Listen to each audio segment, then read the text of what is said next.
In this video, I'm going to explain exactly how to use and when to use compression on your drums. After watching this video, you will never ask yourself when to use it, why to use it. So keep watching till the end if you want to become a compression expert. After the intro. Red Pack Drums. Welcome fellow drum nerds and music producers, it's Jonathan from Red Pack Drums. On this channel we provide videos of unique sounding and looking percussive instruments, from sound examples to musical performances, interviews and music production tutorials. So if you're a drum nerd just like us, please consider subscribing and liking the video so we can get the custom drum word out. We as Red Pack Drums are focused on getting you custom built drums to your desktop. This way you can use exclusive drum sounds for your electronic drum kit or for your home productions that wouldn't be available to you without having to sell your kidney. So if you guys have any suggestions of custom built or expensive drums that you would love to have in a sample library, please leave it in the comment section. We will definitely consider adding these to our roster. As we speak, we are working on a free version of the DS Drum RCS Essentials. So if you're watching this video in the future, then check out the link in the description if you want to try free Red Pack Drums library. And next in line is the cast bronze VK Drums heavy metal drum kit. This is a 300-pound drum kit we sampled and will be the heavy metal kit built from heavy metal. So if you want to keep up to date on the releases of these bad boys, please subscribe to our newsletter. There's also a link in the description below, of course. So now we have that out of the way, let's talk about compression. To be exact, compression on drums.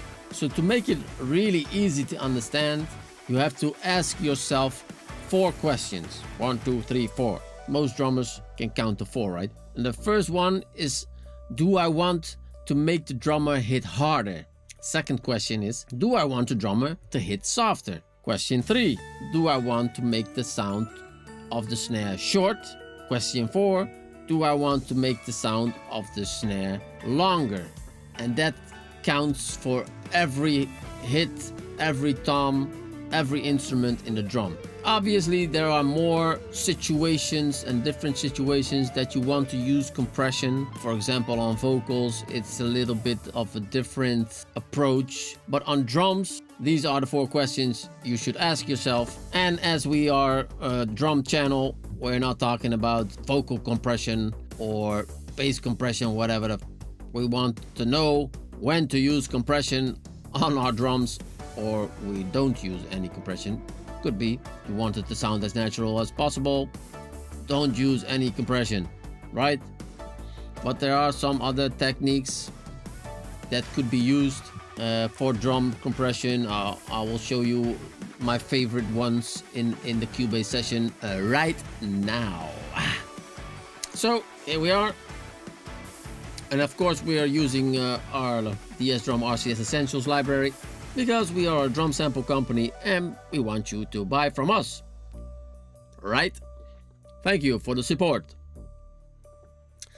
But I took a groove from the Anna Kennedy. She is a DS Drum endorsed drummer, and she got some crazy ass grooves.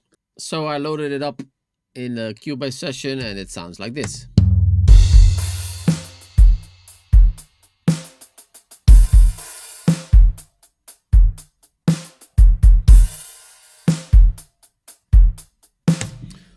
Okay, great.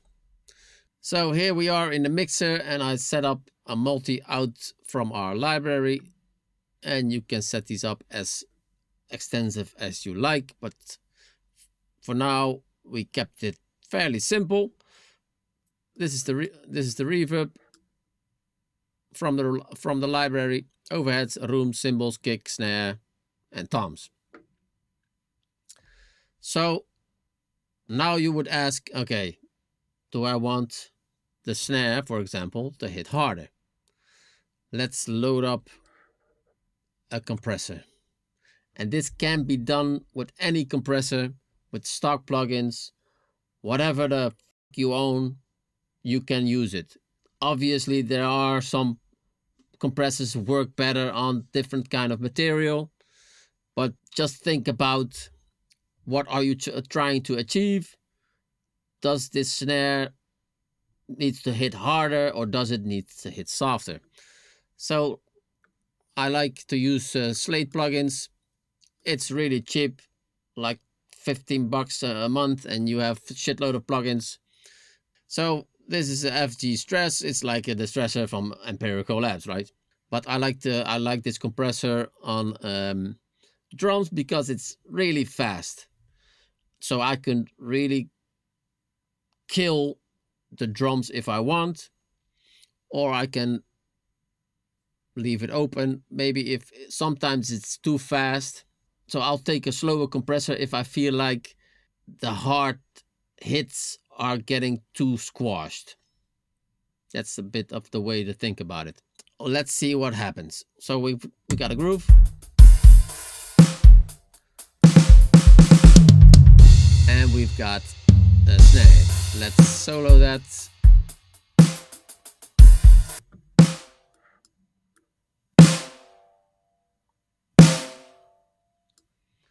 So now I'm putting the attack as slow as it can go. That means the compressor reacts slower to the input sound.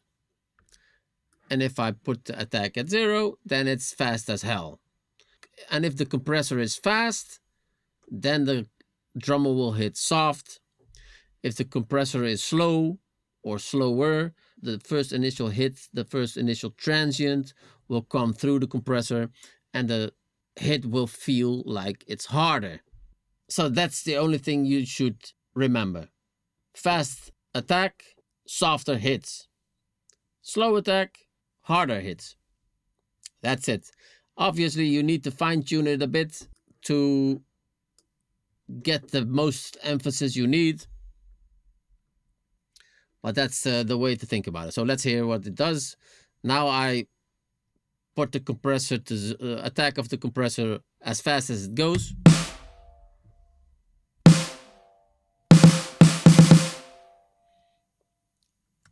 So you can hear that the drummer, the initial hit is softer. And when I open it up,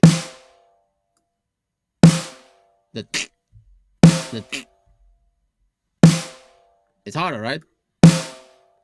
Closed, softer, open.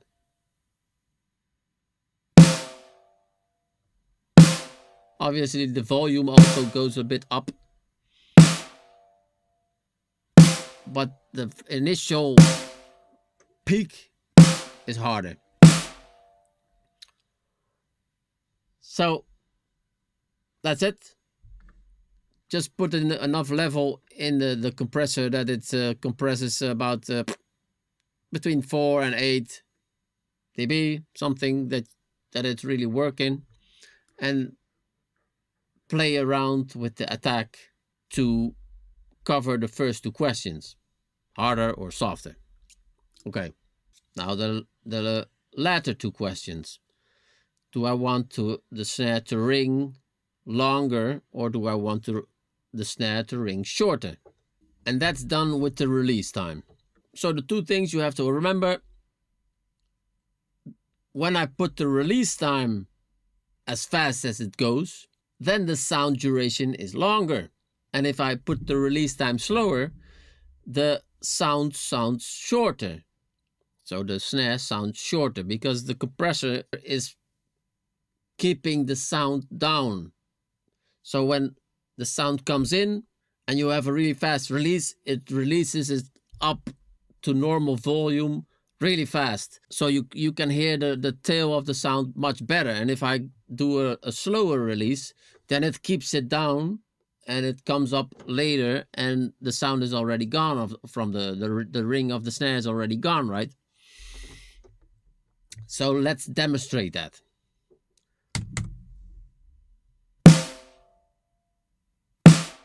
So now it's a really slow release time. And you hear the snare sound is really short. You hear some ringing, but it's not exaggerated, right? Now let's open it up.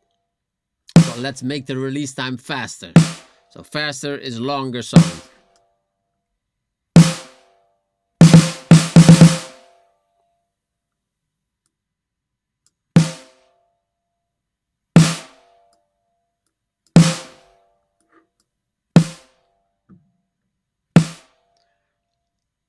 I'm a bit of exaggerating the sound now.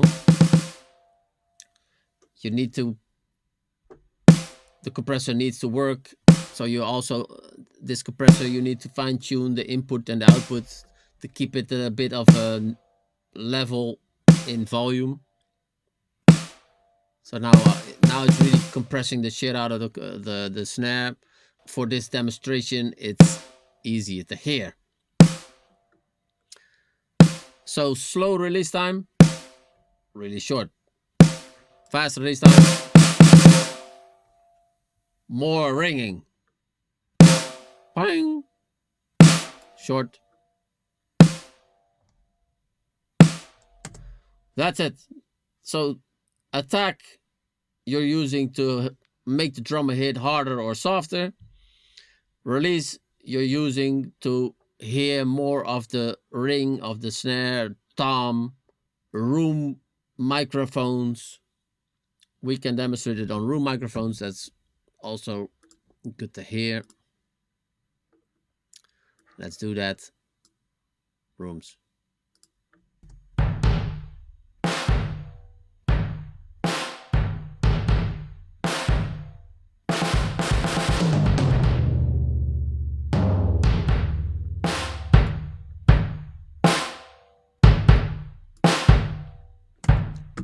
So I put in a trimmer to give it a bit of more gain,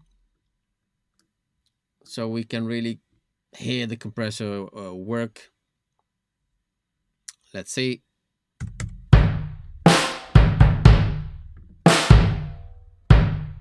So we have a slow attack.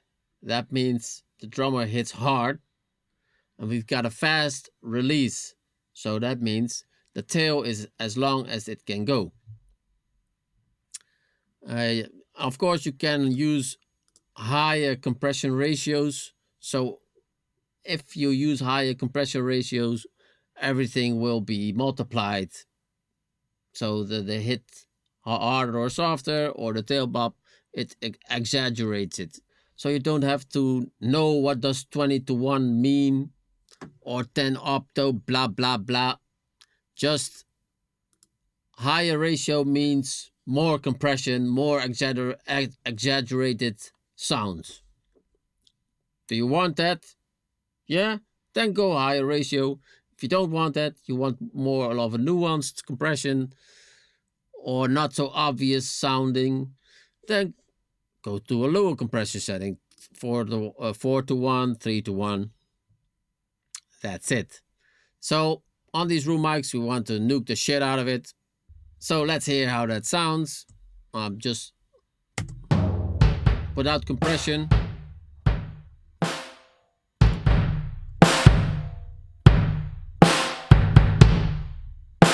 So with fast release, so a long tail sound, and a slow attack, so the hits sound harder. But if you want the drummer to hit softer in the room mics, just close the attack to 0 or near 0, or whatever sounds best to you, and then he will hit softer.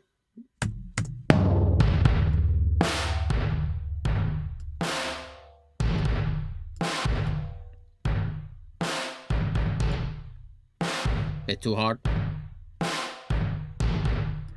Open.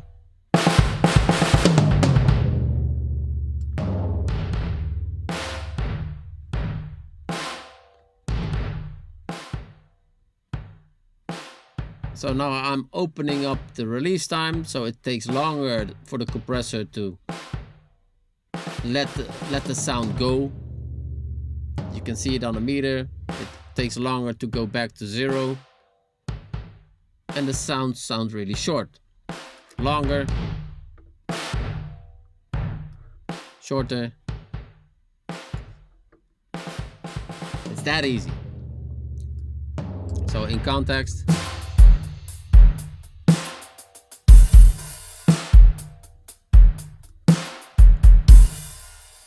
so without the exaggerated room sounds,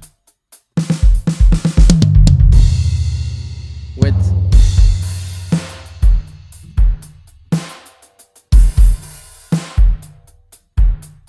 so I want the room sounds to smack harder. Then I'll open up the attack. I want the room sound to more blend in with the closed mics. Then I put the attack to 0 or to 4, so it will kill the attack, kill the hit strength of the drummer.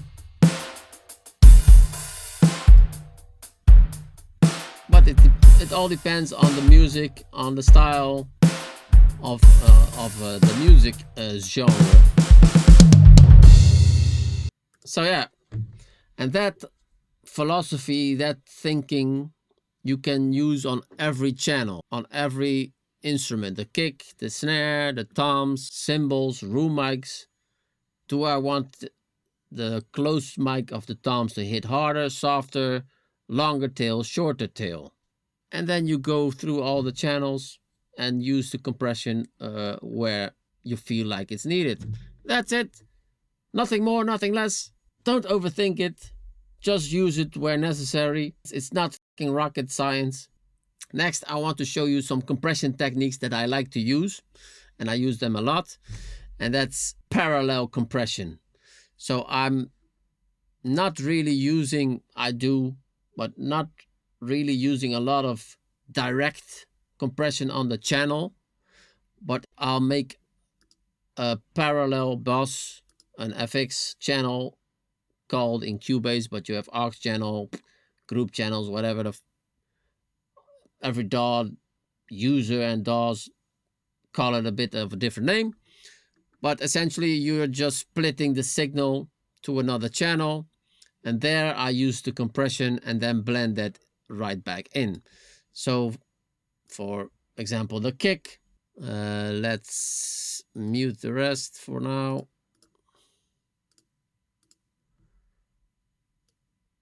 So here we have the kick, it's playing.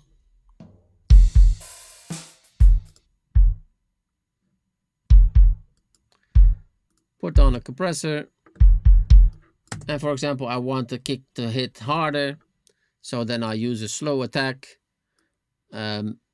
Medium release. I want a hit, but I don't want the tail to sound too long, but also not killed.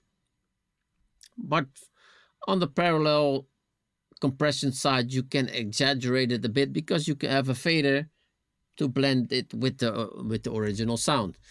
So let's, for demonstration purposes, let's exaggerate it. Slow attack, fast release. We need some input.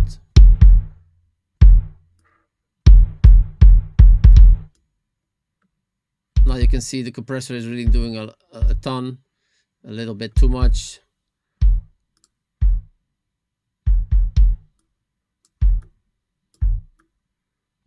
So I'm putting a little bit of the input down. I'm aiming for around 8.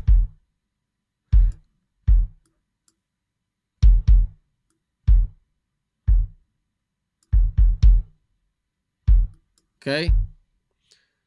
I put it on 10:1, so a little bit more exaggeration, and then I just blend in the sound.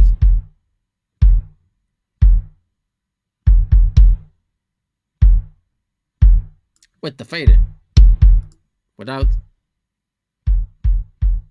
with. So you have more attack, more tail.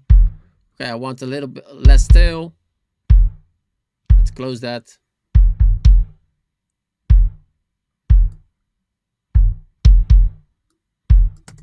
And with drums, I time the release that it's closed, that the compressor is back to 0 when the next hit comes. So then it's tightening up the sound, but the compressor is reset for the next hit. So it depends a bit of the tempo, right, of the song.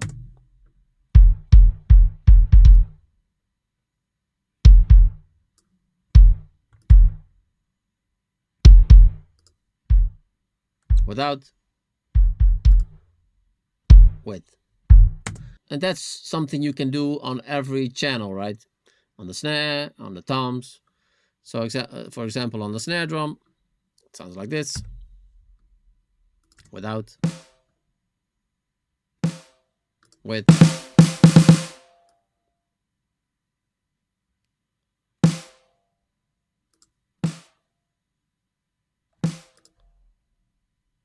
Up,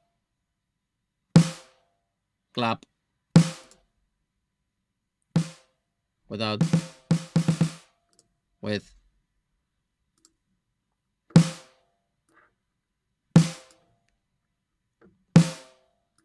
A little bit more, up. Okay, I want more ring on the snare. Then I'll just put a slower or really fast release. I want to kill the attack. So the hit strength, I want to kill the hit strength. Rap.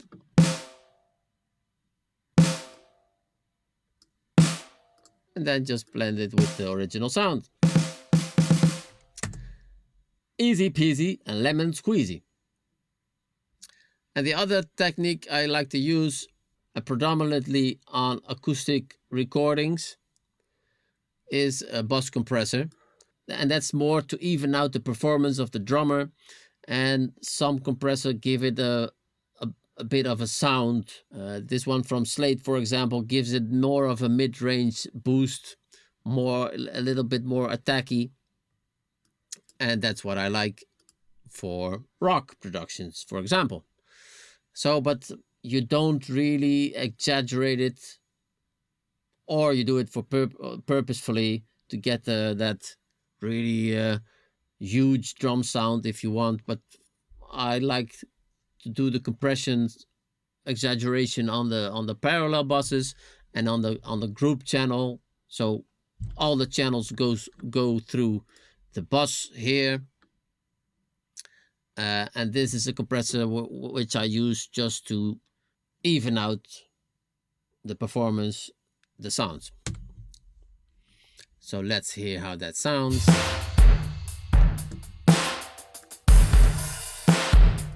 A little bit less of room.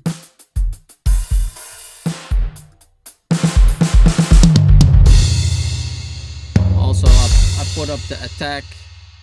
I don't really want to kill the transients on the bus of the drums. So normally I put them up all the way. Fast release. Let's start there.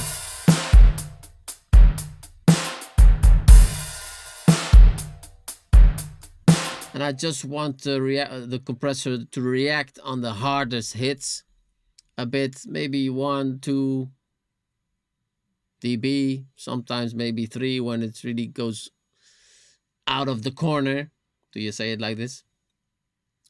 Out of the corner? No, probably not.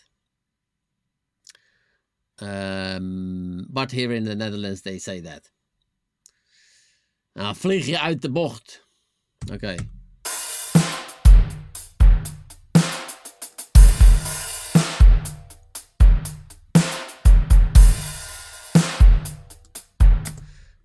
And this one has a nice high pass filter if you don't want the compressor to react on the kick drum, because low end tend to have the most of energy and you don't always want the compressor to react to that. You can see if I put up the high pass filter, the compressor reacts a lot less.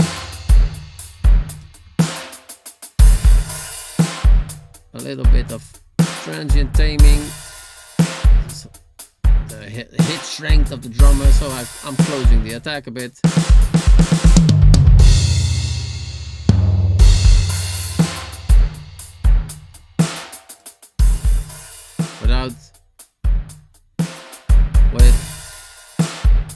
bit of gain staging there.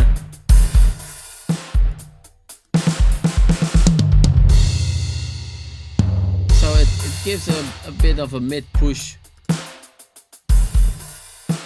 And obviously when you compress it a bit, it also brings up the tail of the sound if you use fast release times. Compression isn't that of a mystery, it's not that difficult. You just have to ask yourself the 4 questions of the beginning of the video, and then you fine-tune the attack and the release to the sound you need. So I hope that helped somebody. Thanks for watching. Till next time, if you have any questions or whatever, just leave it in the comment section. Thanks for watching. Jonathan out. Red Pack Drums.